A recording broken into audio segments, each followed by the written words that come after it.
Okay मालिक, so good evening मालिक। अबे इसमें दिख नहीं रहा बे। आएगा, हाँ आएगा आएगा आएगा।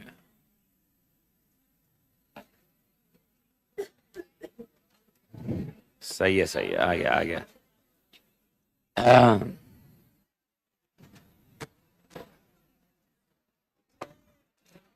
ओके मालिक, so good evening. Hopefully everybody is doing good और आशा करता हूं कि तोड़ कर रहे होंगे मालिक। तो भारत माता की जय। बढ़िया मालिक बढ़िया, बहुत अच्छा। बस इसी तरह से आगे बढ़ते रहिए। ओके, सीटी मत मारिए, सीटी मार के यार अपना कैरेक्टर खराब मत करिए। ओके थोड़े इथिकल, देखो वापस सीटी मार रहे हैं। ओके सर, अच्छा है, जब तक सटकी नहीं है तब तक ठीक है बेटा बेटा, बट सीटी मत मार, अच्छा नहीं बात है, अच्छी बात नहीं है बेटा। ऐसा not good man. Always so मालिक, स्पाइडरमैन भाई मैडम ऐसा मार्वल फैन, तो स्पाइडरमैन, सुपरमैन, बैटमैन, तोड़मैन।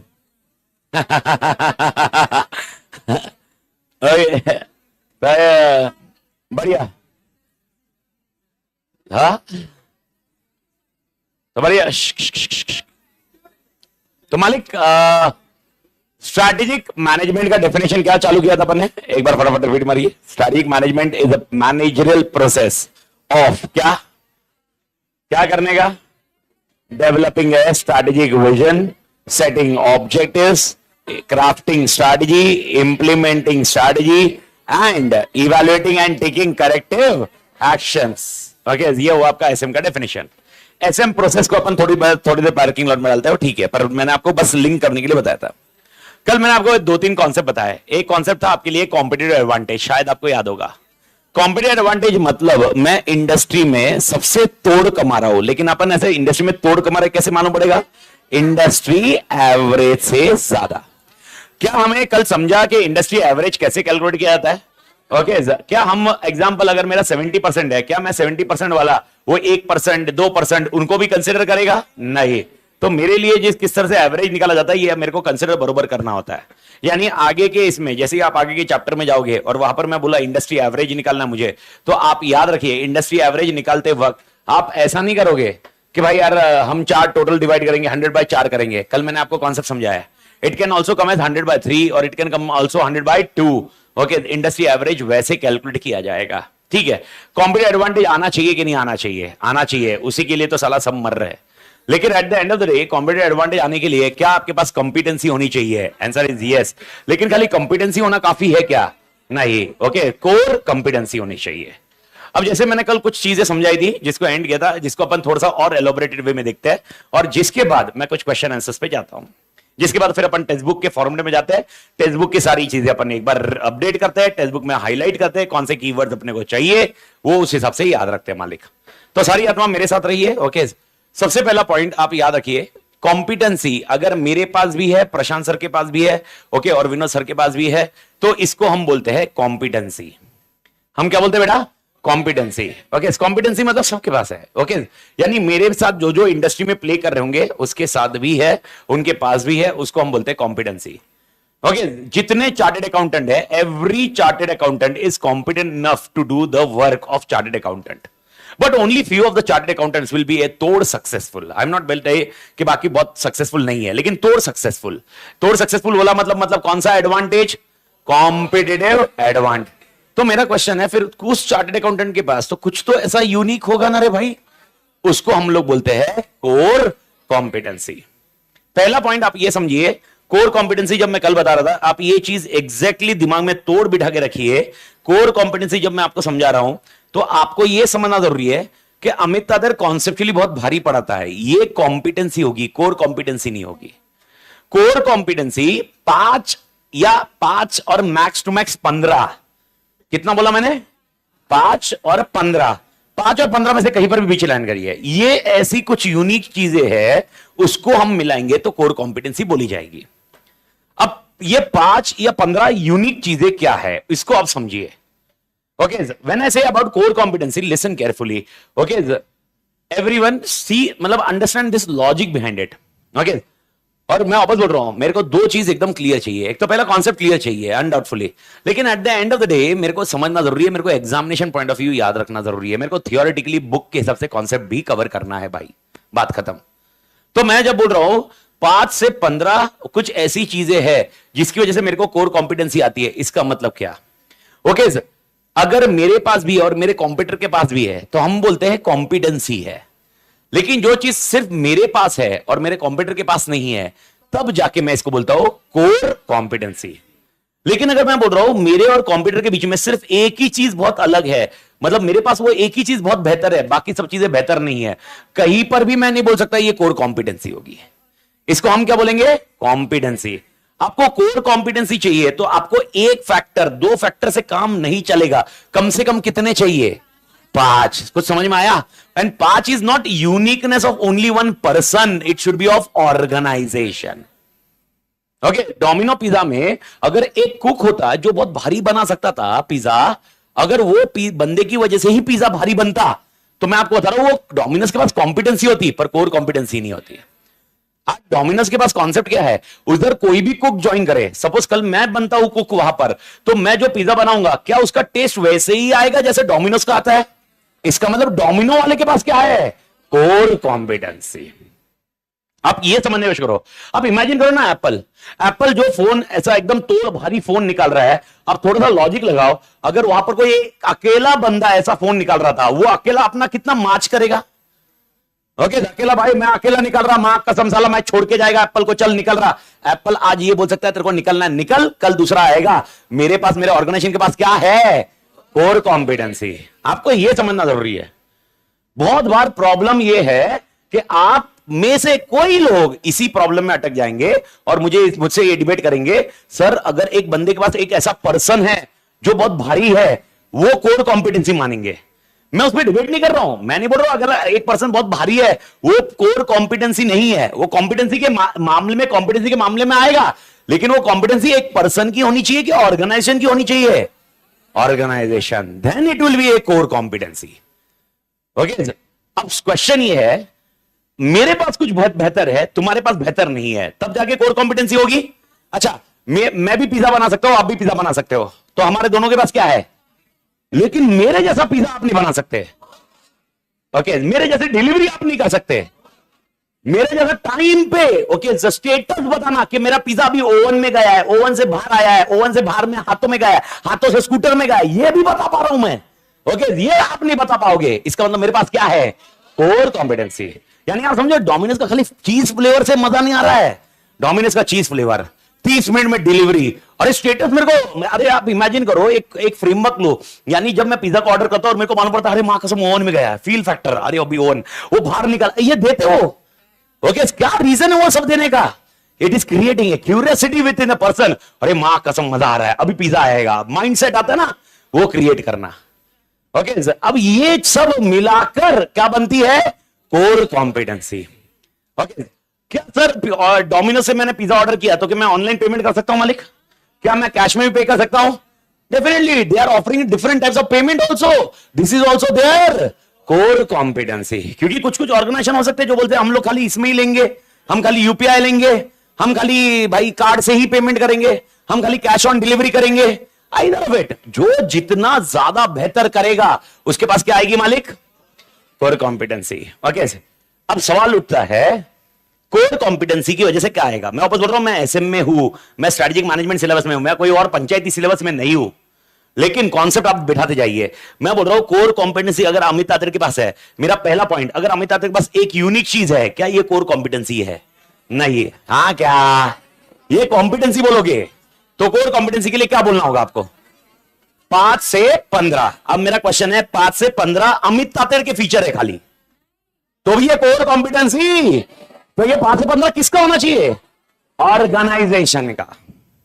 यानी कल अगर अमित तात्रे ऑर्गेनाइजेशन छोड़ के चला गया, ओके, ऑर्गेनाइजेशन को घंटा फर्क नहीं पड़ना चाहिए, देन ऑर्गेनाइजेशन की कोर कॉम्पिटेंसी है।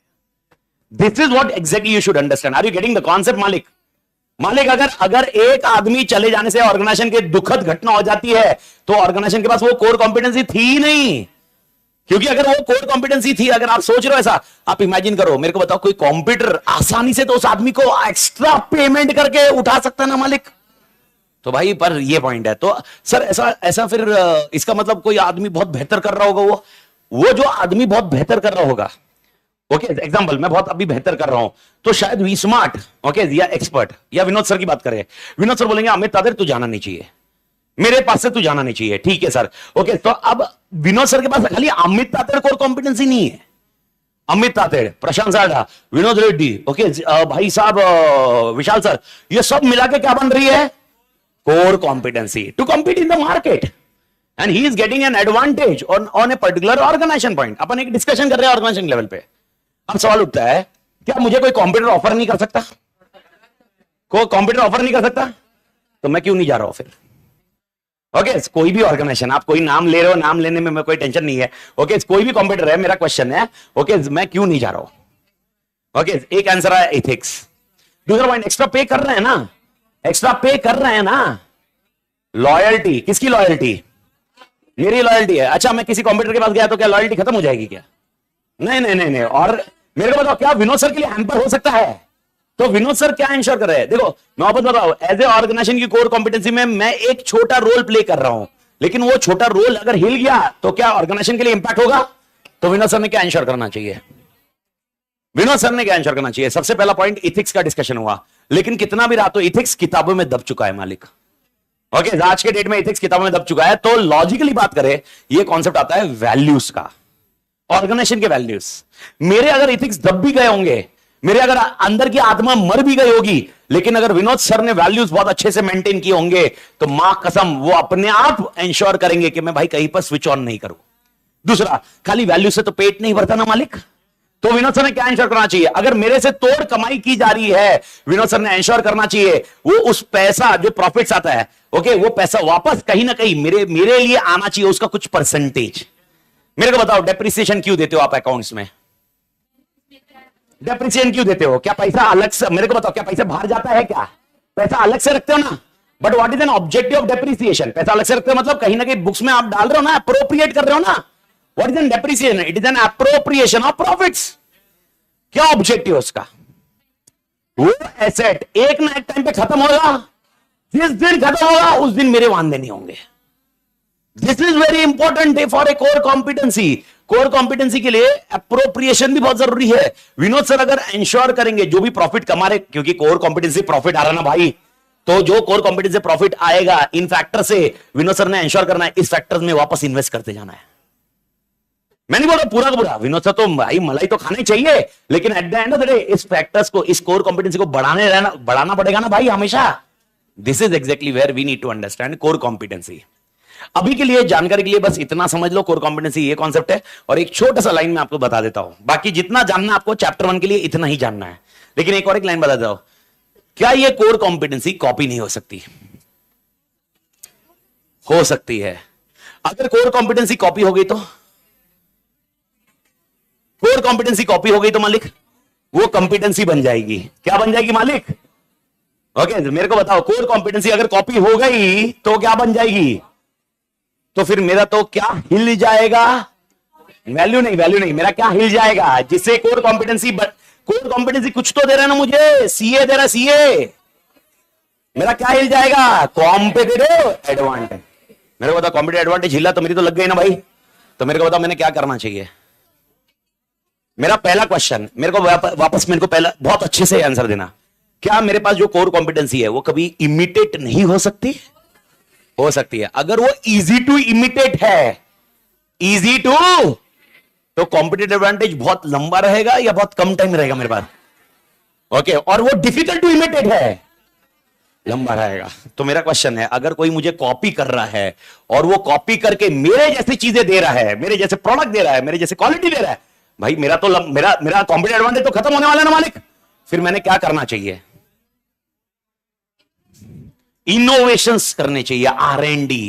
याद रखिए वो आपको प्रोडक्ट को कॉपी कर सके, लेकिन आपके किसको कॉपी नहीं करना चाहिए, R&D। क्योंकि जब आप लेवल 6 पे रहोगे, कौन से लेवल पे, लेवल 6 पे रहोगे, ओके वो आपको कॉपी करेगा, वो लेवल 6 रहेगा, लेकिन उसको लेवल 6 से लेवल 7 जाने में ठुक जाएगी। क्योंकि लेवल 6 जो होगा उसका लेवल 1 होगा। मेरा लेवल 6 से मैं लेवल 7 पे फटाफट स्विच ओवर होना चाहिए, तब जाके मेरा क्या बहुत अच्छा चलते रहेगा, कॉम्पिटिटिव एडवांटेज। कुछ समझ में आया मालिक? बस ये जानकारी थी। अगर अभी आपका कोई कहने का है सर मैं कोर कॉम्पिटेंसी बहुत अच्छे से नहीं समझ में आया, मेरे को कॉम्पिटिटिव एडवांटेज, मैं थियरी बहुत डिटेल में अपन चैप्टर 3 पे नहीं है, मेरे को सिर्फ कुछ कारणवश कॉन्सेप्ट समझाने थे। सर अगर मैं ये कॉन्सेप्ट नहीं समझाता तो अभी जो मैं आगे आंसर्स लेके आने वाला हूं, ये आंसर्स के खाली आपको रटने वाला कार्यक्रम होता। और टू बी वेरी प्रिसाइज, जब तक चैप्टर 1 खत्म नहीं होता ना, मेरे को दूसरे चैप्टर में घुसने में मन नहीं करता। चैप्टर 1 का बेस रेडी करो आप। तो सबसे पहला पॉइंट मेरे ख्याल से जितना नॉलेज मिला, बाकी आंसर छोड़ दो, कॉन्सेप्ट के लिए थोड़ा बहुत भी नॉलेज मिला, मेरे को बताओ एटलीस्ट ये समझा क्या कॉम्पिटिटिव एडवांटेज मतलब क्या? मेरे को बताओ जितना भी थियोरेटिकल नॉलेज मिला, जितना भी आपको कल और आज में मिला, कॉम्पिटिटिव एडवांटेज समझा? ठीक है। क्या कोर कॉम्पिटेंसी समझी? ठीक है। मेरे को बताओ हर ऑर्गेनाइजेशन के पास क्या होती है? एक इंडस्ट्री है, ओके, बिस्लेरी है, एक्वाफिना है, और कौन सा रे, कौन सा, ऑक्सीरिच है, ओके, और उसके अलावा और कुछ और 3-4 नाम है, ओके, बेली बेली बेली बेली, ओके। अब मेरा क्वेश्चन है, ये चारों, क्या ये चारों के पास कॉम्पिटेंसी है? एवरीबॉडी? तो किन चारों में से किसके पास कोर कॉम्पिटेंसी है? मेरा पहला क्वेश्चन है बिस्लेरी के पास क्यों? तो बिस्लेरी के पास पहला फैक्टर है ब्रांड, क्योंकि इसने ब्रांड रिकग्निशन वैसे रखा हुआ है। ठीक है, खाली ब्रांड, एक्सपीरियंस। मेरे को बताओ, ओके, अगर आप नोट करोगे हर एक पानी के केस में कहीं ना कहीं प्राइसिंग बढ़ती जा रही है, ओके, हर एक केस में प्राइसिंग बढ़ती जा रही है, लेकिन ओके प्राइसिंग का इंपैक्ट देखा जाए तो भी बिस्लेरी पे इंपैक्ट नहीं आ रहा। क्यों? बिस्लेरी कॉस्ट बहुत कम है, बिस्लेरी की प्रोडक्शन कॉस्ट बहुत ज्यादा है। उसका कारण क्या है? क्योंकि इसका वॉल्यूम ज्यादा है। ठीक है, अगर आप देखोगे छोटी बॉटल निकालना, स्टाइलिश बॉटल निकालना, कौन निकाल रहा? बिस्लेरी। आप देखना छोटी बॉटल निकाल रहे, छोटी बॉटल सब निकाल रहे सर, छोटी बॉटल, क्योंकि सबको मालूम पड़ गया भाई, एक्वाफिना को मालूम पड़ गया छोटी बॉटल निकालना पड़ेगा, लेकिन डिजाइनर छोटी बॉटल भाई कौन निकालता? बिस्लेरी। यानी इनोवेशन किसका अच्छा है? बिस्लेरी। अच्छा, और कुछ कारण कोर कॉम्पिटेंसी का जो सबसे बेस्ट है, नेटवर्क। नेटवर्क मतलब डिस्ट्रीब्यूशन, डिस्ट्रीब्यूशन नेटवर्क का सबसे बेहतरीन किसका है? बिस्लेरी। अभी आप बोलोगे सर इधर तो बिस्लेरी मिलती नहीं है, क्योंकि इधर किसी और ने कब्जा कर रखा है। ओके, आप समझने की कोशिश करो, अरे ये ऐसे ही कब्जा कर रखा है, पर भाई बिस्लेरी को एक छोटे मार्केट से फर्क नहीं पड़ता, क्योंकि ये 1% होगा उसके लिए। वो जिधर उसने कब्जा रखा, बिस्लेरी ने कब्जा कर रखा है, उधर बाकी जन को एंटर करना बहुत मुश्किल है। ओके, एंड अगर डीलर्स की बात करें, मेरे को बताओ क्यों डीलर, अगर एग्जांपल मैं अगर एक बिस्लेरी बेच रहा हूं और मैं और एक कुछ एक्वाफिना बेच रहा हूं, मैं क्यों बिस्लेरी को प्रमोट करूंगा? हाँ, प्रॉफिट मार्जिन, मेरे को कमीशन। मेरे को बताओ Bisleri can give more commission, why Bisleri can give? Cost कम है, and this is what the reason behind काय के लिए कोर कॉम्पिटेंसी। अब कोई भी एक प्रोडक्ट लोगे ना, आपको कोर कॉम्पिटेंसी का समझेगा, तो जब अपन चैप्टर में जाएंगे इसके ऊपर और एलॉबरेटेड वर्जन डिस्कस करना पड़ेगा अपने को, लेकिन अभी के लिए बैकग्राउंड में आपको समझा। तो अगर मैंने बोला बिस्लेरी का पानी का टेस्ट बहुत अच्छा है, ओके, टेस्ट बहुत अच्छा है रेदर देन अदर पानी, क्योंकि अदर पानी के इसमें वो कुछ मालूम है ना, फिल्टर करते तो फिल्टर का टेस्ट आता है। बिस्लेरी में आपको टेस्ट वैसा वरी आएगा ही नहीं, गारंटी। आप बिस्लेरी कहीं से भी उठाओ, आपको बिस्लेरी के पानी में प्रॉब्लम नहीं आएगी, लेकिन साला एक्वाफिना उठाया एक जगह से दूसरी जगह उठाया, वो आपको कैसा रखा गया ना, वो धूप में रखा गया, उसमें टेस्ट बदल जाता है। बिस्लेरी की ये और एक बेहतरीन कॉन्सेप्ट है, लेकिन आपको समझना होगा एक एक चीज अकेले अकेले कोर कॉम्पिटेंसी नहीं बनी, सब मिला के कोर कॉम्पिटेंसी। तो अगर कल किसी ने आपको उठ के बोला कि भाई मेरे पास ये यूनिक चीज है, मेरे पास ये यूनिक चीज है, तो हम क्या मानेंगे? कॉम्पिटेंसी। अब ये कोर कॉम्पिटेंसी बनाने के लिए इसके साथ में और चीजें चाहिए। कितनी चीजें चाहिए? 5, और 5 से लेकर 15 के बाद अगर आप लिस्ट बना रहे हो तो वो चोमू बना है, कितना भी कर लो। अरे भाई भाई बहुत इजीली इमिटेट होता सबके साथ में, ओके, इट इज नॉट सो ऐसा डिफिकल्ट नहीं है। अच्छा, ओके, वापस आते हैं। मेरे को बताओ क्या इमिटेट हो सकती है कोर कॉम्पिटेंसी? तो अपने को क्या इमिटेट नहीं होने देने का? मेरे को क्या इमिटेट नहीं होने देगा? R&D। यानी एग्जांपल, सपोज मैं R&D नहीं करता और मेरे पास अभी आज बेहतरीन चीज है और वो इमिटेट हो गया, तो क्या मेरी कोर कॉम्पिटेंसी रहेगी या उड़ जाएगी? क्या मेरे पास कॉम्पिटिटिव एडवांटेज रहेगा या उड़ जाएगा? एवरीबॉडी समझ में कुछ आया? अच्छा मेरे को बताओ, इमिटेट करने के लिए अपन सिर्फ दो बंदों का नाम लेते हैं। मैं एक हूं जिसने बहुत एकदम इनोवेशन करके कुछ नया निकाला, और ये बंदा है जिसने मुझे इमिटेट किया। ओके, और मेरे पास कुछ R&D नया नहीं है, आप ये एज्यूम करो मेरी कोर कॉम्पिटेंसी की वजह से ओके इमिटेट हो चुकी है, इमिटेट हो चुकी है। मेरे को बताओ मार्केट किसके पास रहेगा, मेरे पास या इसके पास? इसके पास क्यों रहेगा? क्वेश्चन इसके पास क्यों रहेगा? क्योंकि इसके पास कॉस्ट कम रहेगी, क्योंकि मेरा जो कॉस्ट होगा वो कॉस्ट इंक्लूड होगा मेरे R&D का। इसने तो इमिटेट किया ना रे, इसके लिए cost of production okay relatively कम रहेगा। ओके एंड अनडाउटफुली इसी तरह से मार्केट चलता है मालिक, और इसी के ऊपर अपने को एम्फसाइज करना है। दो शब्द को पकड़ के चलो, पहला शब्द है कोर कॉम्पिटेंसी, और इसकी वजह से क्या मिलेगा? Competitive advantage. Everybody clear? ठीक है, सारी आत्मा मेरे साथ स्क्रीन पर रही है। स्ट्रैटेजिक मैनेजमेंट का पहला पॉइंट, स्ट्रैटेजिक मैनेजमेंट का डेफिनेशन क्या था आपने ऑलरेडी पढ़ लिया है, मैं एक बार खाली रिपीट कर रहा हूं। It is a managerial process of determining developing strategic vision, determining objectives, crafting a strategy, selecting, implementing a strategy, and evaluating and taking corrective action and making adjustments. ठीक है, इसके बाद अभी आप कुछ लिखोगे नहीं, क्योंकि मेरे को और 3 पॉइंट लिखाने बाकी है। ठीक है, उसके बाद आप करना। आत्मा क्लियर है सब लोग मेरे साथ? ठीक है, स्क्रीन पे ध्यान दीजिए। अपन पहले ये 3 पॉइंट पूरा खत्म करेंगे, उसके बाद मैं आपको 3 और पॉइंट जो लिखाने वो लिखाऊंगा, उसके बाद अपन टेक्स्ट बुक में जाएंगे। ओके, फिर एक पार्ट और एक पोर्शन आपका क्लोज कर देंगे टेक्स्ट बुक से। टेक्स्ट बुक के पढ़ने का कार्यक्रम खत्म करो। ओके, पहला क्वेश्चन मेरा आता है, what is an objective of SM? क्या बोला मैंने? What is an objective of SM? याद रखना, स्ट्रैटेजिक मैनेजमेंट करने का मेन मकसद यह है, 2 चीजें। सबसे पहले वो मुझे क्या देना चाहता है?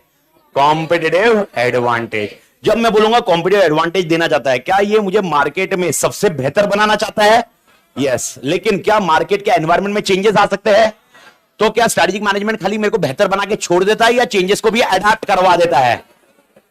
तो how many objectives of strategic management are there? 2। पहला होगा कॉम्पिटिटिव एडवांटेज, एंड सेकंड क्या होगा? Guide the company for adopting the changes. अगर कोई भी एनवायरमेंट में चेंजेस हुआ, उसको अडॉप्ट करना रहा, तो अपने को किसकी मदद मिलती है? कि कौन मदद करता है? Strategic management. और कभी भी शब्द ऐसा कुछ हुआ ना, तो आप याद रखना, एकदम सिंपल है। प्रोएक्टिव स्ट्रैटेजिक मैनेजमेंट रहा मैं, तो मैं खाली प्रोएक्टिव बनूंगा या रिएक्टिव भी बनूंगा? दोनों रहेंगे ना। पर पहले क्या करने बोलता है वो? प्रोएक्टिव। लेकिन वो बोलता है चुपचाप मत बैठो, जैसा सिचुएशन आएगी उसके हिसाब से क्या करो? रिएक्ट। और रिएक्टिव करना, मालिक कॉन्सेप्ट बैठ रहा है क्या? तो भाई यार रिएक्टिव है, तो यानी अगर देखा जाए प्रोएक्टिव रहा तो कॉम्पिटिटिव एडवांटेज आएगा, first mover advantage. Okay, and by chance environment में चेंजेस आया तो आपको रिएक्टिव वाला कॉन्सेप्ट रहेगा मालिक। तो ये पहला ऑब्जेक्टिव हुआ स्ट्रैटेजिक मैनेजमेंट का। दूसरा सवाल स्ट्रैटेजिक मैनेजमेंट पे जाता है मेरा, कि भाई साहब ये स्ट्रैटेजिक मैनेजमेंट करने के फायदे क्या है? सारी आत्मा मेरे साथ रही है, आप अभी थियोरेटिकल क्वेश्चंस पे जा रहे हो। स्ट्रैटेजिक मैनेजमेंट करने के फायदे क्या है? तो भाई साहब फायदे तो बहुत सारे हैं। अब मैं ये फायदों की बात करूं, ओके, मेरे ख्याल से ये पेज कम पड़ जाएगा, लेकिन अपना मॉड्यूल ने कुछ फायदे को रेस्ट्रिक्ट करके रखा है। सबसे पहला पॉइंट मेरे को सोच समझ के बताइए, नोट से ज्यादा सारी आत्मा मेरे तरफ ध्यान दीजिए। मेरे को बताइए, क्या स्ट्रैटेजिक मैनेजमेंट मुझे डायरेक्शन देता है कि मुझे आगे क्या करना है? पक्का। तो पहला पॉइंट याद रखिए, ये मुझे क्या देता है? Direction. Direction direction direction towards the future. Sir मेरे को बताइए, मेरे को भविष्य के बारे में डायरेक्शन कैसे देता है? पास्ट। अच्छा, अब वापस अमित तातेड़ एसएम कर रहा है, दिमाग में याद रखिए, अमित तातेड़ एसएम कर रहा है, इसका मतलब क्या इंटरप्रिटेशन आ रहा है? अमित तातेड़ क्या कर रहा है? 5 स्टेप्स। अगर मैं बोल रहा हूं एक एक्स लिमिटेड है, वो एसएम कर रही है, इसका मतलब आपके दिमाग में क्या है? वो क्या कर रही है? 5 स्टेप्स। तो मेरे को बताओ पहला स्टेप क्या था? Developing vision. दूसरा क्या था? Goals and objectives. तो मेरे को बताओ, जब मैं विजन बना रहा हूं, गोल्स एंड ऑब्जेक्टिव्स बना रहा हूं, क्या मुझे भविष्य का डायरेक्शन मिल रहा है कि नहीं मिल रहा है? तो पहला पॉइंट, स्ट्रैटेजिक मैनेजमेंट करने से मुझे क्या मिलता है? डायरेक्शन, जिसमें मुझे क्या मिलता है? Goals and. मालिक पक्का क्लियर? सेकंड तो आंसर सबको तोड़ाना चाहिए। मेरे को बताओ, स्ट्रैटेजिक मैनेजमेंट इज प्रोएक्टिव और रिएक्टिव? बोथ है, लेकिन उसका मेन एम्फेसाइज किसके ऊपर है? प्रोएक्टिव। अच्छा, ओके, एक स्टेटमेंट आज सब क्लियर करेंगे। ओके, जब भी मैं क्वेश्चन बैंक, प्रोबेबली कल अपन क्वेश्चन बैंक को सॉल्व करते हैं। ओके, आज शाम को एंड ऑफ द डे में मूड आया तो मैं आपको बताता हूं, कल क्वेश्चन बैंक लेके आने का, कल सॉल्व करेंगे, लिखते वक्त देखेंगे। मेरा आंसर दीजिए, बेस्ट कौन सा है? प्रोएक्टिव या रिएक्टिव या ब्लेंड? पक्का। What is the meaning of blend? Proactive भी रिएक्टिव भी। अगर मैं आपको बोल रहा हूं विच स्ट्रैटेजी इज बेटर, प्रोएक्टिव और रिएक्टिव, ओके, कि ब्लेंड? कंफ्यूजन है। Okay, which approach is better? Blend approach is better, proactive is better और रिएक्टिव इज बेटर? ब्लेंड कि प्रोएक्टिव? हमेशा आपका आंसर रहेगा ब्लेंड। लेकिन अगर एग्जामिनेशन क्वेश्चन पूछ रहा है कि प्रोएक्टिव और रिएक्टिव इन दोनों में से बेटर कौन सा, ये याद रखना। अगर वहां पर आपने ब्लेंड थोक दिया, अपना ब्लेंड हो जाएगा। ओके, ये क्वेश्चन कंफ्यूजिंग क्वेश्चन है आपके, मॉड्यूल का क्वेश्चन है मालिक, मॉड्यूल का क्वेश्चन है, मॉड्यूल का क्वेश्चन है मालिक, मॉड्यूल का क्वेश्चन है। आपको ऐसा सवाल दिखेगा और आपको ऐसा लगेगा मन से कि भाई ये तो ब्लेंड आंसर आना चाहिए, लेकिन आंसर वो ब्लेंड नहीं होगा, प्रोएक्टिव। तो अपने को कैसे समझेगा प्रोएक्टिव रिएक्टिव में से पूछ रहा है या ब्लेंड का पूछ रहा है बेटा? वो दो ही ऑप्शन, वो बोलेगा कि इन दो में से कौन सा बेहतर, तो क्या बोलोगे? नहीं, आवाज नहीं आ रही है। इन दो से कौन सा बेहतर, प्रोएक्टिव, और एक्चुअली कौन सी स्ट्रेटजी बेहतर, ब्लेंड। आपका आंसर लिखने का तरीका, आत्मा क्लियर है? ठीक है, वापस अपन बेनिफिट के आंसर में आते हैं। पहला आंसर, पहला benefit, how many benefits are there? 7। कितने बेनिफिट्स है? पहला बेनिफिट सबसे पहले क्या देता है वो? डायरेक्शन देता है। क्या देता है? डायरेक्शन देता है by determining goals and. Second point मेरे को बताइए, वो प्रोएक्टिव है या रिएक्टिव है? दोनों है मेरे को मालूम है, लेकिन बेस्ट कौन सा है? तो क्या वो आपको बहुत तोड़ प्रिपेयर करता है? Second advantage, boss strategic management करने से आप क्या बन जाते हो? प्रोएक्टिव। यार ऐसा तो नहीं ना एग्जाम देखेंगे, देख लेंगे जब मई में आएगी तब देंगे, ओके जो क्वेश्चन आएगा देख लेंगे, ऐसा कर रहे हो क्या आप? आज जो आप कर रहे हो that is nothing but strategic management approach. Okay, you are focusing on proactive. Bharat माता की जय। पा गया मालिक? तीसरा मेरे को बताइए, पहला स्टेप कौन सा? डायरेक्शन नहीं, पहला स्टेप स्टेप स्टेप पूछ रहा हूं, स्टेप स्टेप स्टेप। विजन बनाओगे, दूसरा स्टेप क्या करोगे? गोल्स एंड उसके साथ में क्या एनालिसिस भी करोगे, ठीक है। तीसरा स्टेप क्या था? स्ट्रैटेजी बनाओगे। चौथा क्या करोगे? पांचवा क्या करोगे? इवैल्यूएट। एकदम सिंपल वर्ड में बोलो तो क्या ये आपको पूरा स्टेज वाइज स्टेज या स्टेप बाय स्टेप बताता है क्या करना है? तो ये आपको पूरा फ्रेमवर्क देता है। क्या देता है? कौन से प्रोडक्ट में जाना है, कौन से मार्केट में जाना है। शायद आपको आंसर याद आए, market penetration, market development. Strategic management करने से आपको ये फ्रेमवर्क मिलता है मालिक। क्या मिलता है? फ्रेमवर्क। जब मैं फ्रेमवर्क की बात कर रहा हूं कान खुले, फ्रेमवर्क की बात कर रहा हूं कान खुले। फ्रेमवर्क मतलब ऐसा कॉन्सेप्ट जिसमें कौन से मार्केट में जाना चाहिए, कौन से प्रोडक्ट में जाना चाहिए। अब आप बोलोगे सर ऐसे कैसे मिल रहा है, ऐसे कैसे मिल रहा है? मैंने आपको बताया, ओके एक एग्जांपल पूछा, रूह अफ़ज़ा ने ऐड ऐसा किया, तो कौन सा मॉडल है? रूह अफ़ज़ा पहले बोलता था पानी के साथ रूह अफ़ज़ा लो, अब वो बोलता है दूध के साथ भी ले सकते हो। चार नाम थे, चार नाम में रिएक्टिव एक्टिव नहीं रहे। Market penetration, market development, product development या डाइवर्सिफिकेशन। मार्केट पेनिट्रेशन था मालिक, ठीक है। मैं पहले बोलता था दूध के साथ लो, अब मैं बोलता हूं पानी के साथ लो। मार्केट डेवलपमेंट कॉन्सेप्ट याद आया? मैं थोड़ी ना बता रहा हूं, ये तो स्ट्रेटेजिक मैनेजमेंट ही बता रहा है ना। तो स्ट्रेटेजिक मैनेजमेंट क्या दे रहा है? फ्रेमवर्क। फ्रेमवर्क कौन सा प्रोडक्ट होना चाहिए, कौन सा मार्केट होना चाहिए, कौन सा बिजनेस होना चाहिए, ये क्लियरली डिफाइन करता है मालिक। भारत माता की समझा मालिक? चौथा सिनेरियो मालिक, ओके मेरे को बताओ, क्या भविष्य एकदम सेम रहेगा जैसा अपन ने सोचा है? तो मालिक क्या भविष्य में अनसर्टेनिटी है? क्या भविष्य में चेंजेस होने की संभावना है? क्या स्ट्रेटेजिक मैनेजमेंट उससे डराता है या उसको फेस करने के लिए बोलता है? कैसे फेस करने बोलता है, कैसे? क्या अडेप्ट टू द चेंजेस। चौथा advantage, face the future, face the. तो स्ट्रेटेजिक मैनेजमेंट करने का, फॉलो करने का फायदा क्या होगा? आप है ना खाली प्रोएक्टिव करके नहीं जाओगे, अगर भविष्य में चेंजेस हुए तो उसको भी आप क्या करोगे? फेस करोगे और उसको अडेप्ट करोगे। क्या करोगे? फेस करोगे। और तो चार एडवांटेज एक बार फटाफट बता दीजिए मालिक मेरे को। पहला पॉइंट क्या होगा? सबसे पहला पॉइंट क्या? मेरे को खाली कीवर्ड दीजिए अभी। डायरेक्शन देगा, आत्मा क्लियर है।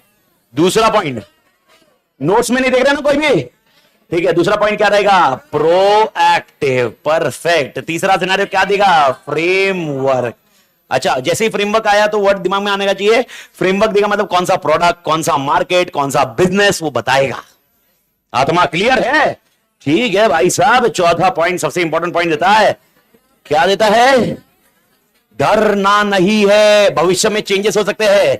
Okay, face the future. Okay, face the future. क्या फेस द फ्यूचर करने के लिए? ओके देखो, प्लीज डू अंडरस्टैंड। ओके, जब मैं एंटर किया था सीए में, पहली बात तो मेरे को गुस्सा ही नहीं था।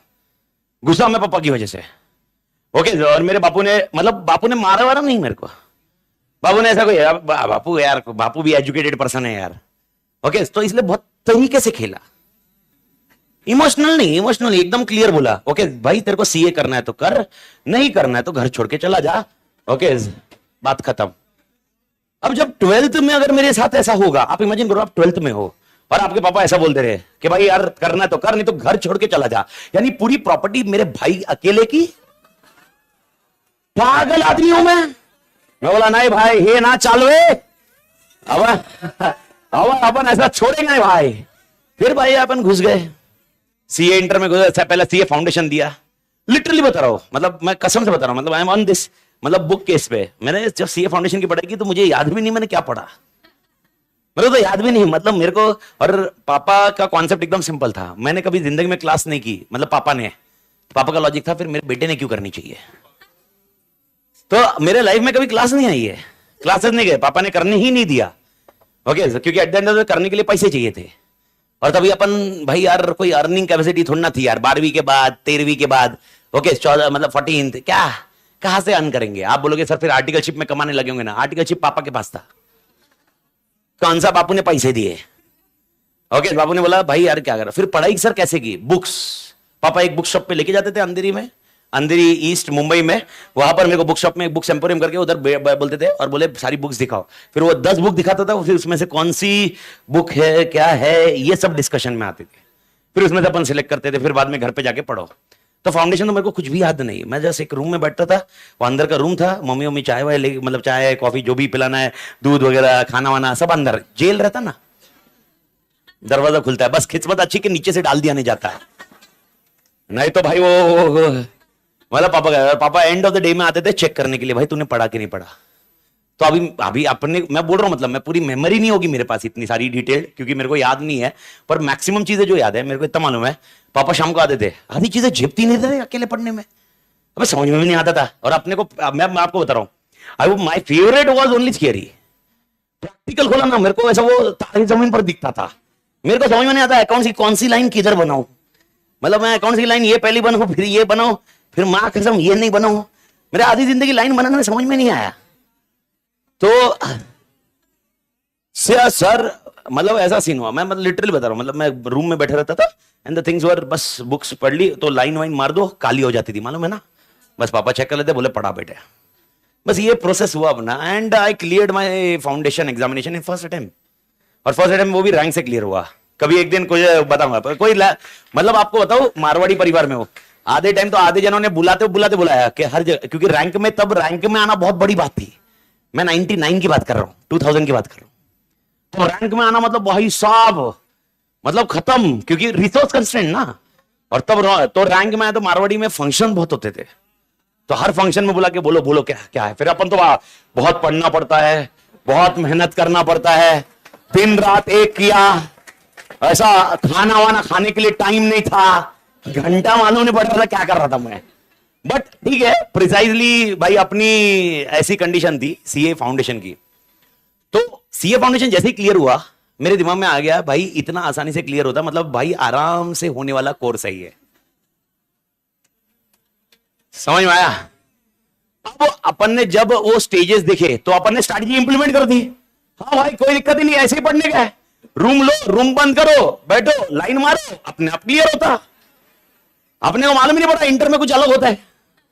और लिटरली बोल रहा हूं मतलब सिनेरियो ऐसा है, मैं what I am telling is facing the future का कॉन्सेप्ट है ना, तभी कुछ मालूम ही नहीं था क्या भाई भविष्य में क्या होने वाला है, अनसर्टेनिटी आती है क्या होता है, क्योंकि इंटर के सिलेबस फाउंडेशन में क्या था मालूम हो गया, एक लॉ था तो थियरी थी, इकोनॉमिक्स था तो थियरी थी, थियरी तो वैसे भी अपनी स्ट्रांग थी, प्रैक्टिकल में 2 सब्जेक्ट थे अकाउंट्स एंड मैथ्स, मैथ्स अपना बचपन से स्ट्रांग था, ओके मजा अच्छा था मैथ्स, मेरे को टेंशन ही नहीं था, अलजेब्रा ज्योमेट्री अपने को फेवरेट था 10th में, उसके बाद नहीं, पर ठीक है तो मतलब मैथ्स में तो I scored good marks in maths accounts, because वो अकाउंट्स भी जम गया 11th 12th में, तो फाउंडेशन वाज इजी।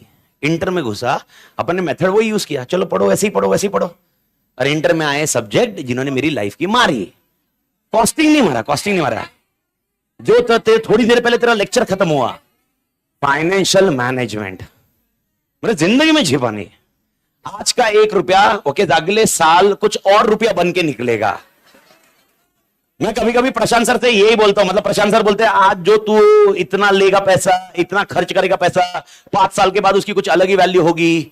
ओके, मैं ऐसा डिस्कशन कर रहा था, मतलब मैंने आज लोन लिया और 5 साल के बाद लोन लूं तो क्या वैल्यू, तो बोले आज तू लोन लेगा 5 साल के बाद उससे ज्यादा पैसे देने पड़ेंगे क्योंकि वैल्यू के कंटेक्स्ट में कुछ तो ज्ञान चिप रहे थे। मैंने बोला अगर मैंने आज लोन लिया और आगे दिया ही नहीं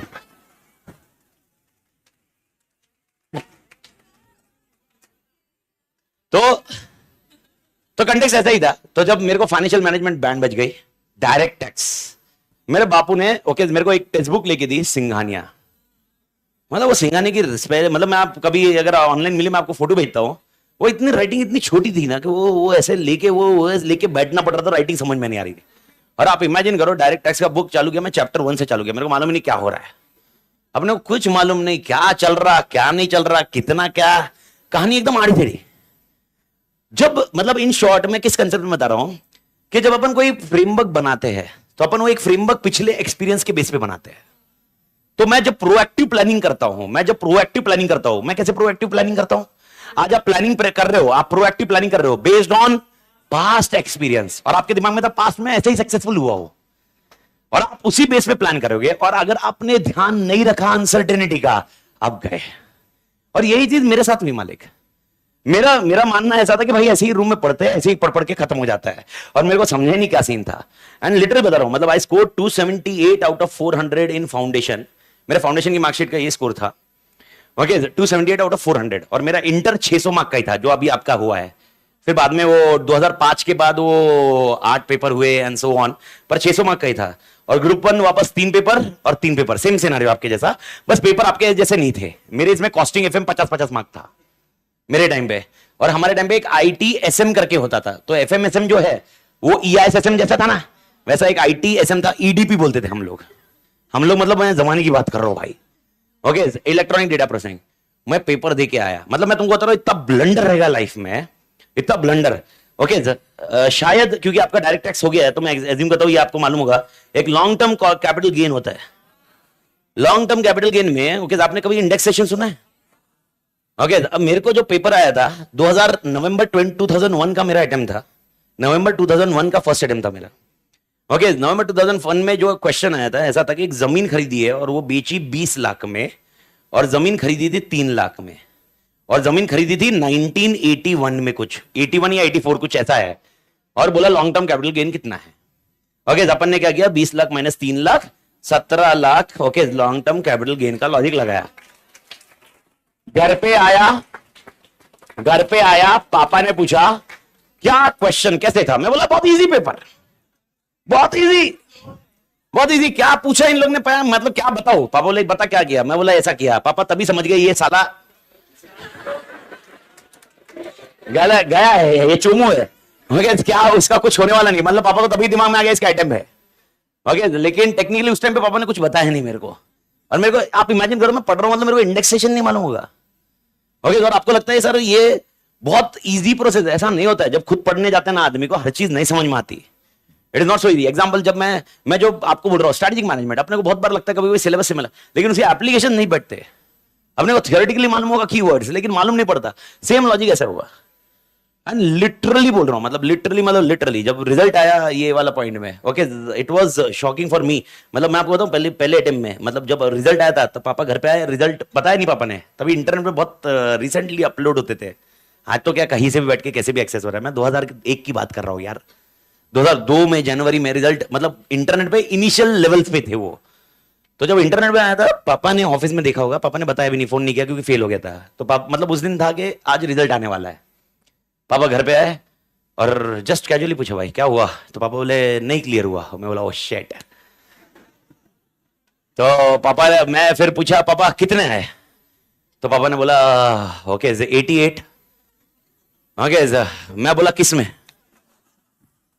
हाइट ऑफ ऑप्टिमिज्म समझ में आ रहा है क्या? तो पापा ने बोला टोटल 88। मैं वो दूसरे टैब में, ओके मैं अभी बॉम्बे कभी गया, मैं दिखाता हूं मार्कशीट देखना आप, मतलब 600 में से ये हाल थे। डायरेक्ट टैक्स सबसे ब्लंडर था मेरा, उसमें 2 मार्क। मतलब वो मार्कशीट देख के मेरे को ऐसा लगता है कि भाई मैं कहां से कहां आ गया। लेकिन व्हाट आई वांट टू से इज अगर मैं स्ट्रैटेजिक मैनेजमेंट फॉलो करता हूं और मैंने स्ट्रैटेजिक मैनेजमेंट फॉलो करते हुए मैंने ये देखा कि मेरा ये सक्सेस ऐसे हुआ है, मैंने उसी को बेस बना के मैंने प्रोएक्टिव प्लानिंग की। देखो पास्ट में जो घटना हो चुकी है ना, इसको अपन बोलते हैं ऑलरेडी आउटडेटेड स्ट्रैटेजीज। क्या बोलते हैं मालिक? Outdated strategies. पर लेकिन वो काम क्यों आती है? वो क्यों काम आती है? क्योंकि उसके बेसिस पे ही हम प्रोएक्टिव प्लानिंग करते हैं। कौन सी प्लानिंग करते हैं? Proactive. Is that point clear? Problem है खाली प्रोएक्टिव करने से कुछ नहीं होगा। तो स्ट्रैटेजिक मैनेजमेंट का जो 5वां स्टेप्स है ना, सबसे इंपॉर्टेंट है। आप कितने जन को मतलब ऐसा लग रहा होगा 4 स्टेप्स बहुत बेहतरीन है, लेकिन मैं आपको बताऊं 5वां स्टेप उसको सर्वाइव करता है। अगर 5वां स्टेप आप स्ट्रैटेजिक मैनेजमेंट का उड़ा दो, गेम ओवर हो जाएगा। और यही चीज ये चौथा पॉइंट बता रहा है। ओके, स्ट्रैटेजिक मैनेजमेंट हमने को क्या करता है? Face the future. अब खाली फेस द फ्यूचर में अनसर्टेनिटी की बात नहीं कर सकते हम लोग। ओके, अच्छा एनवायरमेंट में 2 चीजें होती है। कौन सी 2 चीजें? इंटरनल एनवायरमेंट, अच्छा इंटरनल एंड एक्सटर्नल। इंटरनल में 2 चीजें होती है, मेरा कुछ और तेरा कुछ। नहीं, मेरा, हाँ, स्ट्रेंथ एंड वीकनेस। एक्सटर्नल में 2 चीज होती है, अपॉर्चुनिटी एंड थ्रेट। मेरे को बताओ, जब फेस द फ्यूचर होगा, ये स्ट्रेंथ और वीकनेस की बात नहीं कर रहा, अपॉर्चुनिटीज। अपने हाथ से जाने नहीं चाहिए मालिक। ओके, अगर आप हाथ से अपॉर्चुनिटी छोड़ रहे हो मतलब बिजनेस मॉडल छोड़ रहे हो मालिक। रिसोर्स तैयार करो। अगर आपके पास रिसोर्स नहीं है तो चौथा पॉइंट ये बोलता है, भारत माता की जय। एवरीबॉडी क्लियर मालिक? ओके, मेरे को बताओ, ओके, अगर मैं स्ट्रैटेजिक मैनेजमेंट फॉलो करूंगा, क्या जो अनसर्टेनिटी होगी, क्या उससे मैं अपने बिजनेस को बचा पाऊंगा? मैं क्या बोल रहा हूं, जो अनसर्टेनिटी आएगी एनवायरमेंट में, क्या उससे मैं अपने बिजनेस को बचा पाऊंगा? अच्छा, एंटीवायरस क्यों लेते अपन? वायरस से बचने के लिए। ओके, तो आपने कोविड की वैक्सीन क्यों ली? वायरस से बचने के लिए। इसका मतलब क्या वायरस आप में नहीं आएगा? क्या आएगा, लेकिन क्या उससे अपनी बॉडी फाइट कर पाएगी? 5वां बेनिफिट यही बोलता है कि भाई साहब, स्ट्रैटेजिक मैनेजमेंट करने से मैं ये नहीं बोल रहा हूं कि एनवायरमेंट में चेंजेस नहीं होंगे, मैं ये नहीं बोल रहा हूं कि एनवायरमेंट में रिस्क नहीं आएगा, मैं नहीं बोल रहा हूं कि आपके बिजनेस को थ्रेट नहीं है, मैं बोल रहा हूं ये सारी चीजें है, लेकिन इससे ओके स्ट्रैटेजिक मैनेजमेंट से हम आपके बिजनेस को बचा पाएंगे। और इसीलिए हम आपके बिजनेस को एक पॉइंट देंगे, and that is called corporate defence mechanism. क्या बोला मैंने? Corporate defence mechanism. यानी स्ट्रैटेजी मैनेजमेंट से मुझे क्या मिल रहा है? Corporate defence mechanism. एक डिफेंस मैकेनिज्म मिल रहा है सर। ओके सर, अपन ने प्लानिंग करते वक्त भी बाई चांस गलती कर दी, सपोज प्रोएक्टिव थे आप, प्रोएक्टिव में आपने गलती कर दी, क्या आगे सुधरने का मौका मिलता है? कौन से स्टेज में? 5वां, रिएक्टिव में। अगर गलती भी हो गई तो आप चिंता मत करिए, आपका स्ट्रैटेजिक मैनेजमेंट आपको कॉर्पोरेट डिफेंस मैकेनिज्म तक लेके जाएगा, यानी आपके बिजनेस को पूरा तोड़ बचाएगा। ओके, अब मेरे को बताओ, इतने बेनिफिट जो आपको स्क्रीन पे दिख गए, क्या इसकी वजह से मेरा बिजनेस लंबा होगा या फटाफट उड़ जाएगा? इसीलिए याद रखना, एक आंसर एकदम तोड़ इजी आंसर है, ये बिजनेस की लॉन्गिटिविटी बढ़ाएगा। क्या बढ़ाएगा? लॉन्गिटिविटी। ये 5 आंसर है, लॉन्गिटिविटी बढ़ाना। आत्मा क्लियर है? करे 6 पॉइंट में तो कोई दिक्कत नहीं आनी चाहिए। 7वां पॉइंट अपन डिस्कस कर चुके हैं। मेरे को बताओ, स्ट्रैटेजिक मैनेजमेंट का मेन मकसद क्या है? अच्छा, ऑब्जेक्टिव ऑफ एचएम बताइए। ऑब्जेक्टिव ऑफ एचएम स्क्रीन पे लिखा हुआ ही है।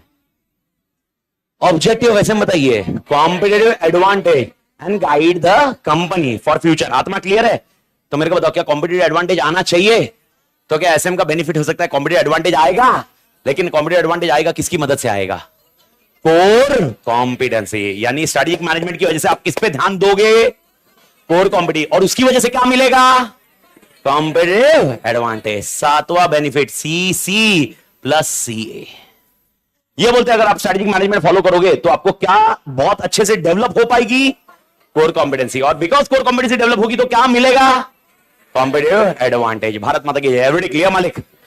ओके, यानी अब आप देखो टेक्निकली, कल जो मैंने कोर कॉम्पिटेंसी और कॉम्पिटिटिव एडवांटेज समझाया, उसका स्टार्टिंग पॉइंट ये था। अगर मैं खाली ये 7 पॉइंट वैसे ही बता दूं, ओके, मेरे ख्याल से आपको समझ में आ रहा है कि भाई यार लास्ट पॉइंट तो आप खाली रटते थे। ओके, अभी पॉइंट ये आया कि सर ठीक है ना, 1-2 वर्ड है, आप 2 लाइन में समझा सकते थे, लेकिन आपको क्वेश्चन बैंक देखने के बाद समझेगा इस पे अपन ने जो टाइम डाला इसकी वजह से चैप्टर 1 में क्या एम्फसाइज होता है। और याद रखना, किस्मत तुम्हारी सही रही या मेरी सही रही? मेरी सही, क्योंकि तुम्हारी सही रहेगी, और तुम्हारी सही रही तो मेरी भी सही रहेगी। ये लॉजिक बैठती है ना मालिक, क्योंकि तुम्हारा success is my success. Okay, क्योंकि at the end of the day अगर मुझे सक्सेसफुल होना है मार्केट में, तो मेरे को किसको सक्सेसफुल करना है? भाई तुमको ही सक्सेसफुल करना है, तो ही मेरा सक्सेसफुल मेजर होगा मालिक। तो मालिक सबसे इंपॉर्टेंट एलिमेंट ये होता है, जब हम ये क्वेश्चन बैंक की बात करते हैं किस्मत रही 7 क्वेश्चन आ गए डायरेक्टली, बढ़िया। Explain the benefits of SM, खत्म स्टोरी। प्रॉब्लम ये नहीं है, प्रॉब्लम आएगा एक केस स्टडी दी जाएगी। एक कोई कमला मिल कंपाउंड है, वहां पर छोले भटूरे वाला है। ओके, वो छोले भटूरे वाला बेच रहा था, लेकिन आज के डेट में हल्दीराम स्नैक्स आ गया। हल्दीराम स्नैक्स ने उस छोले भटूरे वाले को बहुत अच्छा कंपटीशन दे दिया, जिसकी वजह से उस छोले भटूरे वाले का स्टॉल पे इंपैक्ट आ गया, सेल्स पे। उसने आपको अपॉइंट किया एज ए कंसल्टेंट, और वो चाहता है आप स्ट्रैटेजिक मैनेजमेंट यूज करके उनको गाइड कीजिए उन्होंने क्या करना चाहिए। अभी गाइड मत कर तू, आगे क्वेश्चन सुन। आपने गाइड किया और आपने बोला ये जो छोले भटूरे है उस पर थोड़ा सा मन चेंज करते हैं, हम आपके छोलों को मतलब छोले को लेते हैं और आप समोसा बनाना चालू करिए और छोला समोसा बेचिए एंड इसको पैक करिए एज ए न्यू नमकीन जो हल्दीराम को कंपीट करेगा। ओके, अब मुझे बताइए आप as a consultant strategic management का कौन सा बेनिफिट यूज किया? समझ में कुछ आया? क्वेश्चन, मेरा पहला क्वेश्चन समझ में आएगा? वापस मैं बता दो, क्वेश्चन रिपीट कर रहा हूं, सुनो। ओके, छोले भटूरे वाला था। ओके, उसका धंधा इंपैक्ट किसने किया? हल्दीराम, क्योंकि हल्दीराम पैक स्नैक्स लेके आया। अब पैक स्नैक्स लेके आया तो भाई यार छोले भटूरे का सेल्स कम हुआ, इसीलिए उसने आपको अपॉइंट किया। उसने आपको बोला स्ट्रैटेजिक मैनेजमेंट फॉलो करो। स्ट्रैटेजिक मैनेजमेंट फॉलो करके आपने कुछ तो किया। सर क्या किया? आपने बोला वो छोले आपके जो स्पेशलिटी है, आपकी जो स्पेशलिटी छोले है, वो छोले को लेते हैं, खाली उसमें एक एडिशनल डालते हैं समोसा, और समोसा और छोले बनाते हैं और ये पैक करते हैं, और हम बताते हैं ये नया पैक्ड फूड होता है ना, वो पैक्ड फूड करते हैं। तो आपने as a consultant strategic management का एक बेनिफिट यूज किया है, और ये बेनिफिट कौन सा है जिसके वजह से ये कॉन्सेप्ट हुआ? समझ में कुछ आया? इसमें आप एसएम के 7 बेनिफिट लिख भी लोगे तो कुछ उखाड़ नहीं पाओगे। ओके, नहीं, प्रोडक्ट डेवलपमेंट का कॉन्सेप्ट ही नहीं है मालिक इधर। अरे भाई क्वेश्चन क्या है? मैंने क्वेश्चन क्या पूछा लास्ट? अच्छा ठीक है, मेरे ख्याल से भाई और बहनों सुनो ना, शायद आप इंटरप्रेशन में कुछ गलत जा रहे हो, मेरी बात वापस सुनो। ऑनलाइन पढ़ लोग एकदम अच्छे से सुनो एक बार प्लीज। मैं आपको पूछ रहा हूं, क्वेश्चन क्या पूछ रहा हूं वो सुनो। छोले भटूरे हो गया। मैं लास्ट लाइन क्वेश्चन पूछो, क्वेश्चन पे ध्यान दो। मैं बोल रहा हूं आपने as a consultant strategic management के कुछ बेनिफिट्स को यूज किया है। वो एक बेनिफिट है, वो कौन सा बेनिफिट यूज किया है ये बताइए। मुझे स्ट्रैटेजी बताने बोला क्या? मैं नहीं तो मैं मार्केट डेवलपमेंट, मार्केट पेनिट्रेशन काई के लिए गोटे जैसा खेल रहा तू? मैं सवाल क्या पूछ रहा हूं यार, सवाल पे ध्यान दे यार। I am very clear with my question. Online वाले बंटे लोग समझ में कुछ आया? ओके, तो मेरे को बताइए ये क्या कॉन्सेप्ट है? अच्छा मेरे को बताओ। अच्छा 7 एडवांटेज एक बार रिपीट कर ले फटाफट, स्क्रीन पे लिखे हुए फटाफट रिपीट करिए मालिक। थोड़ा सा रिपीटेटिव है लेकिन लॉजिक करना पड़ेगा। एक बार आपको मेथड समझना है कि मेरे को याद कैसे करना है। तो पहला मेथड, पहला आंसर, कितने पॉइंट है? 7। सबसे पहले मुझे क्या देता है? एक्शन। देख एक्शन, पहला क्या देता है मुझे? सेकंड, वो प्लान करने में क्या करता है? प्रोएक्टिव। Everybody clear? तीसरा 1 2 3 4 5 फ्रेमवर्क। चौथा scenario okay, face the future. पर फेस द फ्यूचर में याद रखना अपॉर्चुनिटीज। फेस द फ्यूचर में क्या मसाला याद रखेगा? मसाला मतलब कॉन्सेप्ट याद रखना, अपॉर्चुनिटीज को फेस करने मदद करता है। मेरे को अरे अपने हाथ से अपॉर्चुनिटी छोड़ता नहीं है भाई। 5वां सिनेरियो, मेरे से अगर गलती हो गई तो टेंशन मत ले, क्या करेगा? Corporate defence mechanism. 6वां पॉइंट, मेरे बिजनेस को क्या करेगा? लॉन्गिटिविटी। लॉन्गिटिविटी क्यों कर रहे हो? 5वां स्टेप से। एंड 6वां पॉइंट, 7वां पॉइंट क्या रहता है? किस पे ध्यान देना बोलता है? वो मेरा डेवलप करता है। क्या डेवलप करता है? Core competency. और मुझे क्या लेने में मदद करता है? कॉम्पिटिटिव। समझ में आया? मैंने सवाल क्या पूछा? ये 7 बेनिफिट में से कौन सा एक बेनिफिट है जो एज ए कंसल्टेंट आपने यूज किया है?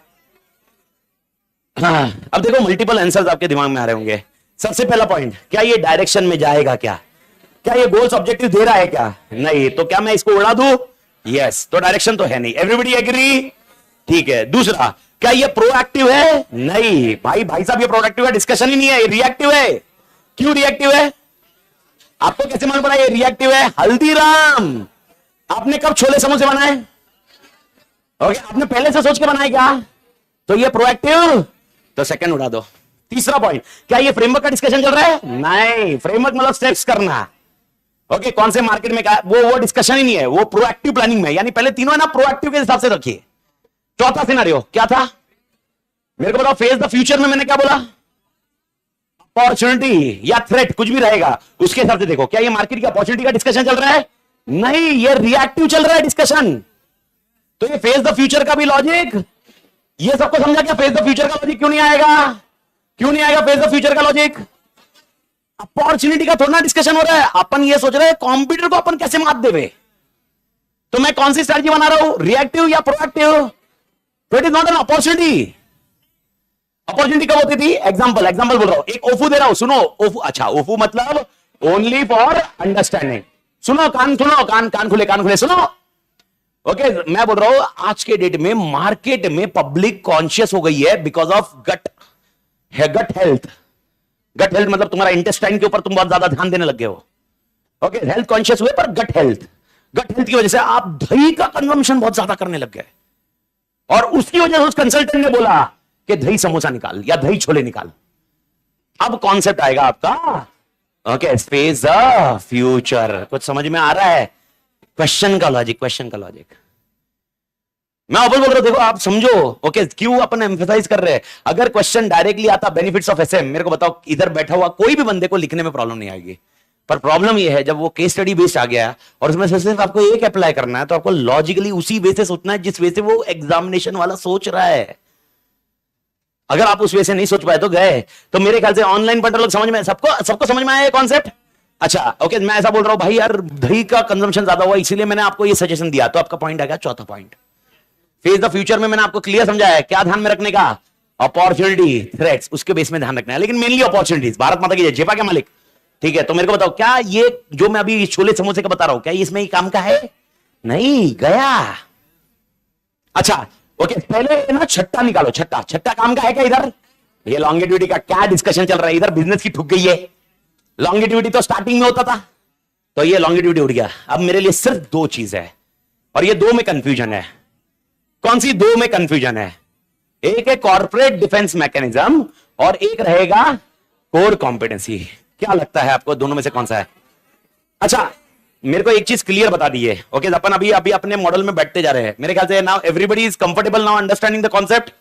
मेरा क्वेश्चन है, मेरे को बताओ, पहले ये समझा क्या मैंने 5 क्यों उड़ाए? 5 क्यों उड़ाए समझा? क्या ये 5 के लिए दूसरे सेट ऑफ क्वेश्चंस बन सकते क्या दिमाग से, जिसका मैंने एग्जांपल समझा है? तो लॉजिक आपको लगाना पड़ता। ओके, अब क्वेश्चन ये है, 5वां नहीं था 7वां। कितने जन बोल रहे हैं 5वां? अच्छा, corporate defence mechanism, maximum crowd is on 5th। Okay, यानी बचा हुआ बैलेंस मैं क्राउड समझ रहा हूं 7वां, क्योंकि इसके अलावा कोई पॉइंट नहीं है। इसके अलावा और कोई बेनिफिट है तो तू बता जो मुझे नहीं मालूम है। ओके, तो मैं समझ रहा हूं तो मतलब मैक्सिमम 5 को वोट गया है, 7 को वोट नहीं मिला है। अच्छा, 5वां का कॉन्सेप्ट क्या है? कॉर्पोरेट डिफेंस मैकेनिज्म मतलब क्या था? कॉर्पोरेट डिफेंस मैकेनिज्म, गलती हुई है उसके अगेंस्ट ये स्ट्रेटेजिक मैनेजमेंट हमें बचाएगा। यानी ऐसा हो सकता है, अगर आप स्ट्रेटेजिक मैनेजमेंट फॉलो करो, प्लीज इसका इंटरप्रिटेशन समझो, इसीलिए इंटरप्रिटेशन मैटर कर रहा। सुनिए, लास्ट लाइन। ओके, अगर आप गलती को अवॉइड, इसका इंटरप्रिटेशन ऐसा है, अगर आप गलती को अवॉइड करना चाहते हो, क्या बोल रहा हूं मैं? अगर आप गलती को, तो भाई साहब स्ट्रेटेजिक मैनेजमेंट फॉलो करो। आप भविष्य में गलती नहीं करना चाहते हो, आप भविष्य में गलतियों से बचना चाहते हो, और जो आपको कॉस्टली पड़ सकती है वो बचना चाहते हो।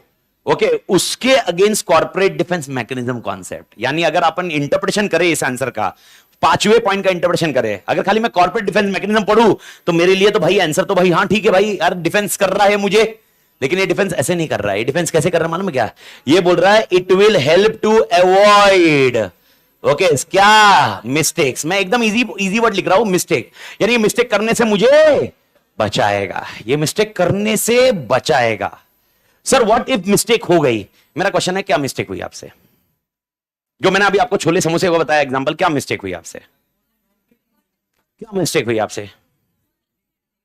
कॉर्पोरेट डिफेंस मैकेनिज्म कैसे वर्क हो रहा है? मेरा क्वेश्चन ये है, मिस्टेक क्या हुई है?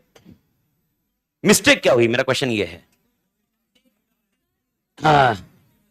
मैक्सिमम ऑनलाइन में भी सब लोग 5 को ही वोट दिए। वाह वाह वाह, बढ़िया, 5 को वोट दिए। मेरे को बताइए मिस्टेक क्या हुई है? R&D नहीं किया। अबे ऐसा तो फिर तो कोई भी मिस्टेक कुछ भी बोलेगा। पैकेज फूड का एक्सपीरियंस नहीं था। पर क्या ये मिस्टेक्स है? मिस्टेक्स मतलब क्या होती है, मेरे को ये चीज बताइए। गलती हो गई, गलती कब मानी जाती है मालिक?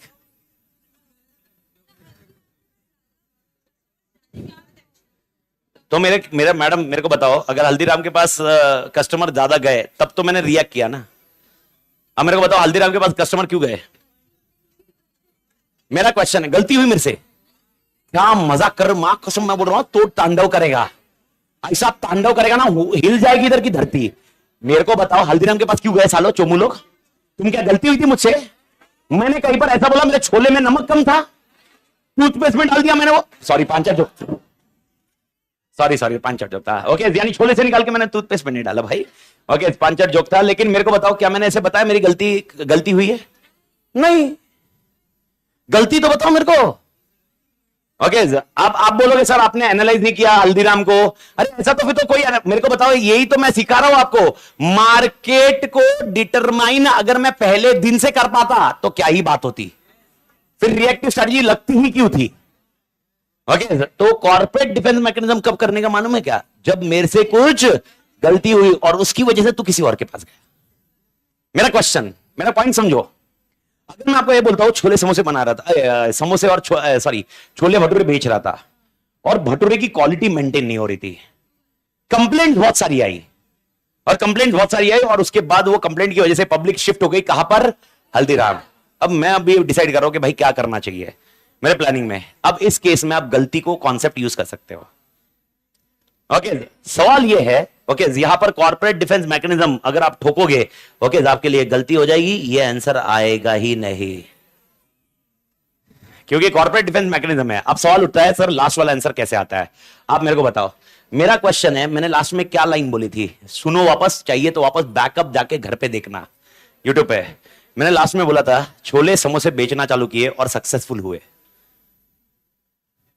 ओके, वापस चाहिए बैकअप देखना, मैं बोल रहा हूं। इसीलिए आपने उस पर एम्फेसाइज नहीं किया, इसलिए मैंने उस पर भी एम्फेसाइज नहीं किया, क्योंकि मैं वही समझाना चाहता हूं। क्वेश्चन में क्या बोला मैंने आपको? छोले समोसे बेचना चालू करने बोला आपने, मैंने बेचे और मैं क्या हुआ? सक्सेसफुल हुआ। सक्सेसफुल हुआ मतलब मुझे क्या मिला? और कॉम्पिटिटिव एडवांटेज मिलने का कारण क्या हुआ? इसीलिए 7वां पॉइंट, आपको हर एक एलिमेंट को कवर करना पड़ेगा केस स्टडी में। अब मेरे को बताओ, आपको अगर लग रहा होगा कि 50 मार्क ऐसे बैठे बैठे मिलेंगे, तो बस आपको थोड़े से एफर्ट्स करने पड़ेंगे। अभी आप हो सकता है इसमें कोई डिबेट हो कि सर मेरे को ऐसा लगता है कि सर ये पॉइंट पे है, पर फिर मैं आपको ये सजेशन दूंगा, वापस बैकअप घर पे जाके देखो, मेरा लेक्चर वापस रिप्ले करो, जो भी टाइम पे है उस टाइम पे देखो। मैंने ये लास्ट लाइन क्लियर बोली, बस मैंने उसको हाईलाइट नहीं किया, क्योंकि अगर मैं वो हाईलाइट करता तो तुम्हारे दिमाग में आता, मेरे को लाना ही नहीं था वो। ओके, क्योंकि लास्ट लाइन क्या बोली मैंने क्या बोला? आपने सजेशन मुझे क्या दिया, क्या करने के लिए बोला? छोले समोसे। अगर इधर ही अंत हो जाता क्वेश्चन का, इधर ही अंत होता, शायद मैं कुछ दूसरा आंसर देखता, लेकिन मैंने क्या बोला? छोले समोसे करने के बाद मैं सक्सेसफुल हुआ। अब सक्सेसफुल हुआ इसका मतलब हल्दीराम का मार्केट मतलब मेरे पास आ गया वापस, इसका मतलब मुझे क्या मिला? नहीं, क्या मिला? Competitive advantage. और मैंने क्या डेवलप की? कैसे कोर कॉम्पिटेंसी? क्योंकि मेरे छोले का एक्सपर्टाइज था ना रे, इसलिए मैंने कुछ अलग से स्नैक्स लाया। And that's how the concept works. Bharat माता की जय। झेपा क्या मालिक? एवरीबॉडी 7 पॉइंट पक्का क्लियर? ठीक है, बाकी अपन क्वेश्चन बैंक सॉल्व करते करते अपने को झेपेगा, लेकिन लॉजिक बैठा क्या? एक क्वेश्चन समझा दिया, क्लियर ना? ठीक है मालिक। ओके, क्लोज कर सकते हैं अपन इस आंसर को। ठीक है, 2 आंसर फटाफट रिपीट मारिए, तीसरे पे जाता हूं। यानी आप देख लो, एक तो पॉइंट हो गया रटने का। रटना मतलब समझा, रटना याद है। अभी मेरे को बताओ, मैं बोलूं एडवांटेज बताओ, कितने पॉइंट है? 7। ये याद हो गया, ठीक है। पर यह याद रखने से आंसर एप्लीकेशन नहीं आएगा। एप्लीकेशन और बेहतर कैसे होगा sir? Question question question question. जब तक अपन इसकी प्रैक्टिस नहीं करेंगे ना, तब तक अपना ये बेस्ट नहीं होते जाएगा। और आज मैंने क्वेश्चन डिस्कस किया आपके साथ, और ये क्वेश्चन डिस्कस होने के बाद अभी आपका दूसरा क्वेश्चन में गलती नहीं होनी चाहिए, आई एक्सपेक्ट। ओके, जो कल अपन डिस्कस करेंगे। भारत माता की जय। एवरीबॉडी क्लियर मालिक?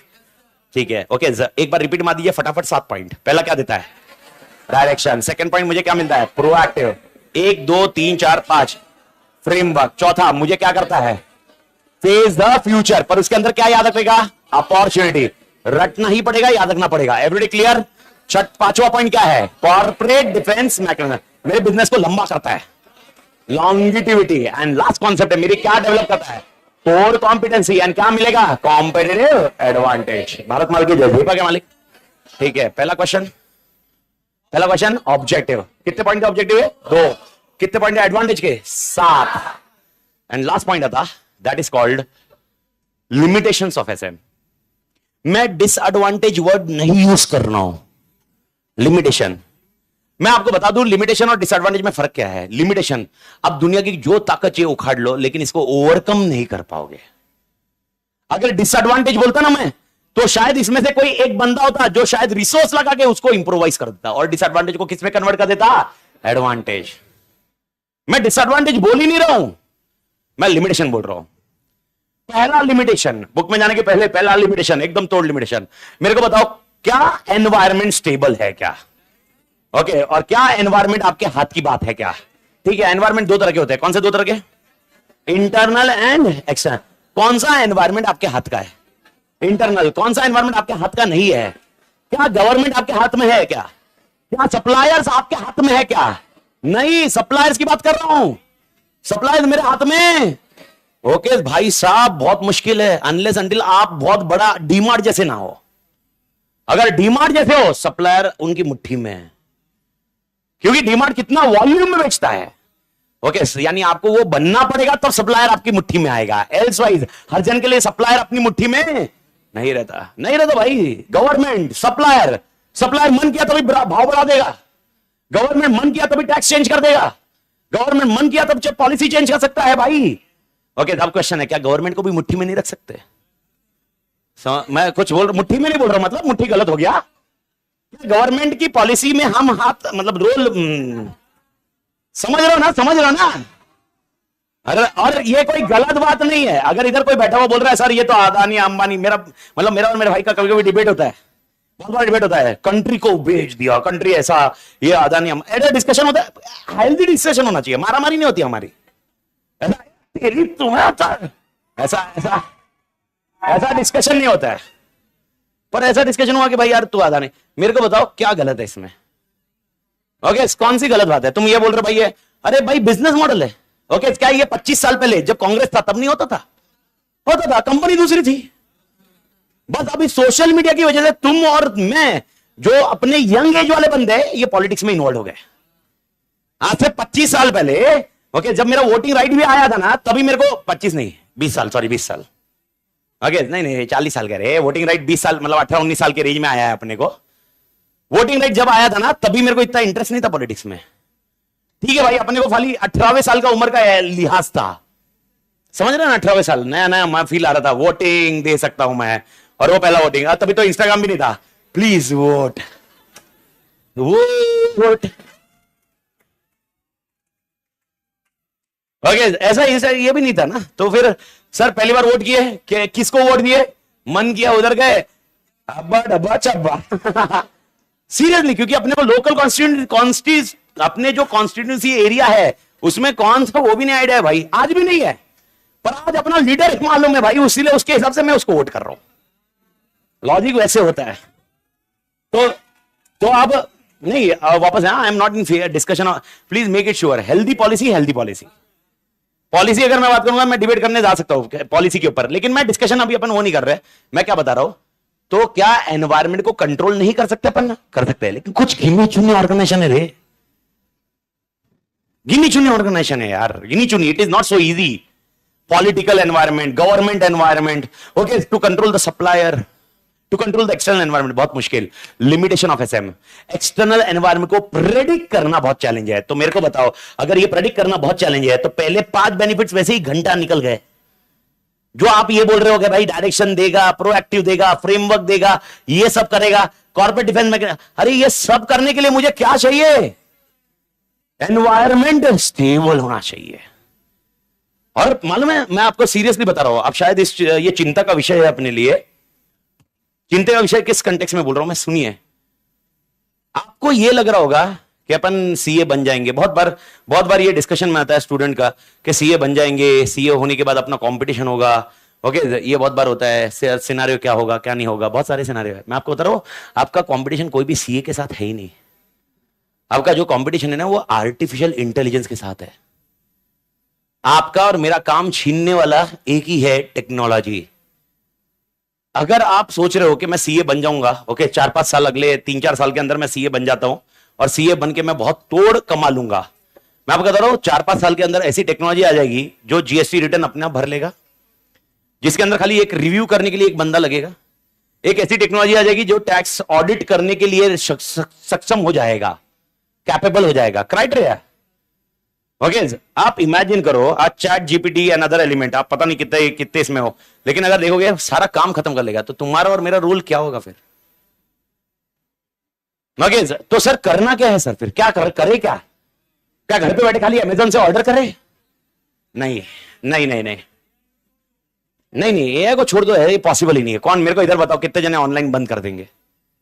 खाली है ना वो 2 मिनट का वीडियो आता है ना ऑनलाइन के, इसमें तुम लोकल की मदद नहीं करते ना, ऐसा ऐसा 2 मिनट के लिए तुम्हारे अंदर वो जोश आता है, तीसरे मिनट में वापस आप स्विगी और जोमेटो मंगाते हैं। ओके सर, अरे ह्यूमन बिहेवियर है, don't worry, it is not एकदम आपको ऐसा, मैं कोई ऐसे कुछ बता नहीं रहा हूं कि आप कुछ आतंकवादी हो। ओके सर, मालूम है ना अपन ऐसे वीडियो देखते हैं, चाइना से ऑर्डर करना नहीं है, मालूम है ना, वो वीडियो आता है, फिर अचानक आपको मालूम है 1-आधा घंटा या 2-4 दिन अपने अंदर जाता है, कोई भी ऑर्डर प्रोडक्ट है चाइना मेड है क्या? नहीं भाई, चाइना मेड नहीं लेगा। 4-5वें दिन से प्रोडक्ट मैन्युफैक्चर किधर होता है ये देखना भी बंद कर दिया। ये सबसे बड़ा प्रॉब्लम है अपना, मोटिवेशन। क्योंकि अपन मोटिवेटेड रहते हैं, अपन जाते ना पिक्चर के अंदर, अमरेंद्र बाहुबली, मेरा अंदर बाहुबली आ गया, आधे घंटे बाद अरे मैं अमित तातेड़ी हूं। पॉइंट यही है। तो सर क्या मतलब फिर तो क्या है? एसएम बोलता है मैं क्या करूं? एसएम बोलता है तुम एनवायरमेंट को कितना भी अच्छे से स्टडी कर लो, लेकिन कुछ नहीं कर सकते क्योंकि एनवायरमेंट स्टेबल नहीं है। तो मेरे को बताओ पहला लिमिटेशन क्या है? एनवायरमेंट कॉम्प्लेक्स है या सिंपल है? तो एनवायरमेंट कॉम्प्लेक्स है, टर्बुलेंट है। टर्बुलेंट मतलब अनस्टेबल, अनस्टेबल अनस्टेबल। फ्लाइट जब जाती है, फ्लाइट जब वो बादल से टकराती है तो वो टर्बुलेंस बोला जाता है। तो टर्बुलेंस, एनवायरमेंट अनस्टेबल है। तो सर फिर एनवायरमेंट स्टडी करने का ही नहीं क्या? मेरे को बताओ बिना एनवायरमेंट स्टडी करके प्रोएक्टिव बनोगे क्या? पर एनवायरमेंट स्टडी तो करना ही पड़ेगा। तो पर पहला लिमिटेशन बताया मैंने आपको, पहला लिमिटेशन मेरे ख्याल से एवरीबॉडी क्लियर, पहला लिमिटेशन क्लियर है करे? दूसरा और तीसरा पांचट लिमिटेशन है। पांचट मेरे को पांचट का कॉन्सेप्ट मेरे को समझाने दो। पांचट मतलब मालूम है क्या? पांचट लिमिटेशन का कॉन्सेप्ट क्या है? पांचट लिमिटेशन का कॉन्सेप्ट ये है कि मैं जो चाहूंगा, मैं जैसे चाहूंगा, प्रॉब्लमेटिक इश्यू आ जाएगा, मतलब पंचायती है।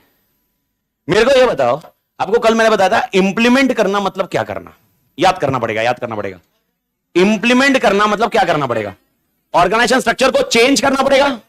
अच्छा मेरे को बताओ क्या मैंने धंधा बंद कर दिया है? नहीं, यानी एग्जिस्टिंग ऑर्गेनाइजेशन स्ट्रक्चर जिसमें ऑलरेडी धंधा चल रहा है उसके साथ में मुझे चेंजेस को अडॉप्ट करना पड़ेगा।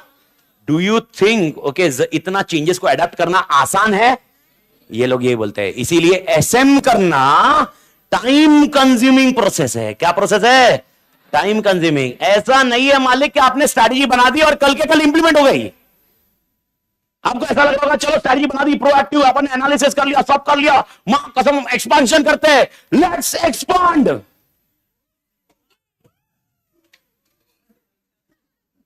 कैसा? रिसोर्स कहां से आएंगे? ओके, रिसोर्स आने के लिए टाइम लगेंगे, तुमको हायरार्की बनाने को टाइम लगेगा। अभी एग्जांपल कल आपको एक एक्सपेंशन का एग्जांपल याद है क्या? मैं कहां पर बिजनेस चालू कर रहा हूं? हैदराबाद। याद आया क्या? अब मेरे को हैदराबाद के लिए कोई रिस्पॉन्सिबल बंदा चाहिए। मैंने हुली को बोला तू हैदराबाद जाएगा, हुली बोला मैं नहीं जाएगा।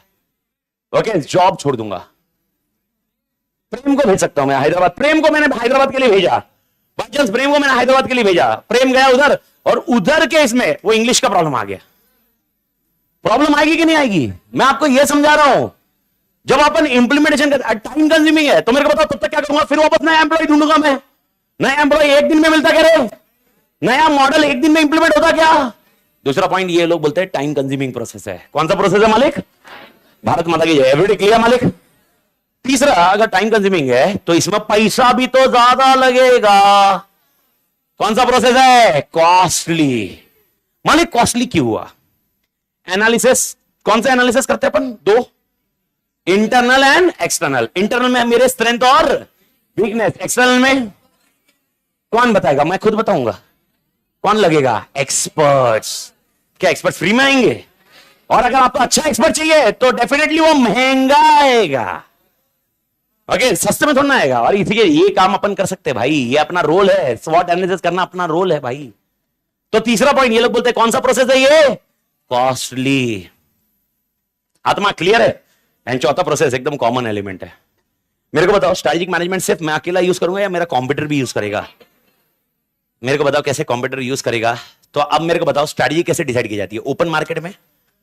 अच्छा अपन कल से नया लॉन्च करने का सोच रहे हैं, क्या बोलता है वीडियो, ऐसा अपन दुनिया में बात करते हैं, बंद दरवाजे में बातें होती है। ये जो स्ट्रैटेजी बनती है वो बंद दरवाजे में बनती है। ऐसा लिखना है आंसर तेरा, साले तू कुछ और मत सोच, तेरा आंसर लिखना। स्ट्रैटेजी बनती कौन से दरवाजे में है? बंद दरवाजे में स्ट्रैटेजी बनती है। वैसे देखा जाए तो हाँ। क्या टॉप मैनेजमेंट बैठा रहता है, ओके, उसके सामने सबके दुनिया के सामने स्ट्रैटेजी बोलेगा क्या? इसलिए दरवाजा बंद करके बैठता। क्या मैंने क्या गलत बोला? सोच भाई, मैं तो कुछ मैं बोला नहीं भाई। मां शिव शिव शिव शिव शिव शिव शिव भगवान भगवान बचा लेना। लेकिन स्ट्रैटेजी बंद दरवाजे में बनती है। मेरा कॉम्पिटिटर भी तो स्ट्रैटेजी बना रहा होगा, उसका भी तो दरवाजा बंद होगा। मुझे कैसे मालूम पड़ेगा वो क्या स्ट्रैटेजी बना रहा है? मुझे कैसे मालूम पड़ेगा वो क्या स्ट्रैटेजी बना रहा है? स्ट्रैटेजी बनाने के तो यही दिक्कत है। चौथा limitation, it is not easy to identify what competitor is doing. क्योंकि जो कॉम्पिटिटर करने वाला है क्या वो न्यूज़पेपर में पब्लिश करने वाला है क्या रे? नहीं, आत्मा क्लियर, वो क्या पर करना, वो भी तो बंद दरवाजे में करने वाला है। कॉन्सेप्ट वही है। तो चौथा point, it is difficult to estimate, it is difficult to estimate the strategy of home competitor. अब मेरे को बताओ, अगर उसकी स्ट्रैटेजी आइडेंटिफाई करना डिफिकल्ट है तो आपकी स्ट्रैटेजी में फ्लॉ आने वाला है। ओके, और आपकी स्ट्रैटेजी को वापस क्या रिवीजन लगेगा ही ना, बार बार। कितनी बार रिवीजन करोगे? यही दिक्कत है। वापस अगर रिवीजन करना रहा, क्या आपको लगता है वापस वो कॉस्टली प्रोसेस होएगा? क्या वो टाइम कंज्यूमिंग वापस खाएगा? और रिवीजन जैसे किया वापस एनवायरमेंट चेंज होगा। लिमिटेशन का प्रॉब्लम ही है। सवाल एक है, इतने लिमिटेशन होने के बाद भी क्या स्ट्रैटेजिक मैनेजमेंट यूज करना चाहिए? क्यों? ऑप्शन ही नहीं है। मां कसम गोटिया, ऑप्शन ही नहीं है, ऑप्शन ही नहीं है। कौन दे गोटे? मेरे को बताओ स्ट्रैटेजिक मैनेजमेंट क्यों यूज करना चाहिए? क्योंकि advantage are more than disadvantage. अभी आप बोलोगे कैसे? क्योंकि इधर 7 है और इधर 4 है, बात खत्म। एवरीबॉडी, तो इधर 7 है उधर 4 है, तो एडवांटेज ज्यादा है, इसलिए एसएम यूज करना चाहिए। ओके, एक ट्रू एंड फॉल्स के लिए आपको आंसर मिल जाएगा ये, बट नेवरदलेस इधर तक कॉन्सेप्ट क्लियर है मालिक? ठीक है, टू एंड द डे मेरे को फटाफट आंसर दीजिए। How many objectives of SM are there? नाम। ओके, पहला point competitive advantage, second point guide the company for future. समझ में आया? हाउ मेनी एडवांटेजेस और benefits of SM are there? 7। पहला point direction, second point proactive framework, okay, क्या shape the face the future. इसके बाद एक अपने आप को बचाता है shield, corporate defence mechanism. Okay, लंबा जाएगा, लॉन्गिटिविटी। एंड लास्ट मेरा क्या दिखेगा? Core competency and competitive advantage. How many limitations of SM are there? Environment is complex and turbulent, complex and second point, okay, time consuming. तीसरा costly, and चौथा it is difficult to क्या? It is difficult to estimate the strategy of competitor. आत्मा clear? ठीक है, इसके पहले मैं एक 2 मिनट दीजिए, बस 2 मिनट आप पैक कर लीजिए। आपका पूरा मतलब जितना जान लगानी है लगा लीजिए पैकिंग में। ओके, कल क्या लेके आओगे? वॉल्यूम 2 भी क्वेश्चन बैंक लेके आना मालिक। ओके, पहला पॉइंट, आपने पहला डेफिनेशन कौन सा किया? स्ट्रैटेजी। दूसरा डेफिनेशन कौन सा किया? मैनेजमेंट। ये दोनों डेफिनेशन एक बार रीड करके इग्नोर वाले कॉन्सेप्ट है। तीसरा डेफिनेशन कौन सा किया? Strategic management. चौथा क्वेश्चन कौन सा किया? ऑब्जेक्टिव्स। पांचवा क्वेश्चन कौन सा किया? एडवांटेजेस। छठा क्वेश्चन कौन सा किया? तो मेरे को बताओ टोटल कितने क्वेश्चन किया मैंने चैप्टर 1 से? 6। पहला मैनेजमेंट, चेंज कर रहा हूं सीक्वेंस थोड़ा सा। पहला मैनेजमेंट, मैनेजमेंट के कितने डेफिनेशन थे? 2। दूसरा स्ट्रैटेजी, और स्ट्रैटेजी के ऊपर बहुत पंचायती की अपन ने, स्ट्रैटेजी के ऊपर ही फुल पंचायती की अपन ने, कितनी लेवल की स्ट्रैटेजी है वगैरह वगैरह वगैरह डिस्कशन। ओके, और स्ट्रैटेजी को डेफिनेशन वाइज मैंने कैसे डाला था? It is a long range blueprint of organisations desired, 3 चीजें, इमेज, डायरेक्शन एंड डेस्टिनेशन। क्या क्या? Desired, image, direction and destination. याद आया ना मालिक? तो उसके बाद स्ट्रैटेजी प्रोएक्टिव होनी चाहिए, रिएक्टिव होनी चाहिए, पार्टली होनी चाहिए, ब्लेंड होना चाहिए, स्ट्रैटेजी फ्लॉलेस नहीं हो सकती। ओके, फ्लॉलेस नहीं हो सकती, बरोबर बोला ना मैंने? क्या स्ट्रैटेजी रिप्लेस करती है मैनेजमेंट को? नहीं। क्या हमें अलर्ट मैनेजमेंट की जरूरत है? ये सब पंचायती अपन ने बीच की डिस्कशन की है। तीसरा डेफिनेशन अपन ने डिस्कस किया एसएम का, और एसएम के अंदर कितने क्वेश्चन क्लोज किए अपन ने? 3। कौन से? 4 कौन से क्लोज किए? 3। कौन से? Objectives, advantage. Everybody clear? Okay, तो आप खाली कल ये करके आओ, सब कल का क्लास के एजेंडा में आपको खाली बता देता हूं। ओके, सबसे पहले कल मैं ये फटाफट मैं रीड करने वाला हूं। ओके, तो आपको रीड करना नहीं करना आपका चॉइस है, मैं क्लास में करने वाला हूं, मेरा टाइम जाएगा उसमें रीड करने में, क्योंकि मुझे क्या करना है वो हाईलाइट करवाना है। फिर जिधर जिधर मेरे को कुछ एग्जांपल लिखने हैं वो लिखाऊंगा मैं, और उसके बाद अपन नोट्स में लिखने जाएंगे। कौन से वाले नोट्स में? Question bank. Everybody clear? See you tomorrow, hasta la vista. मालिक क्या है?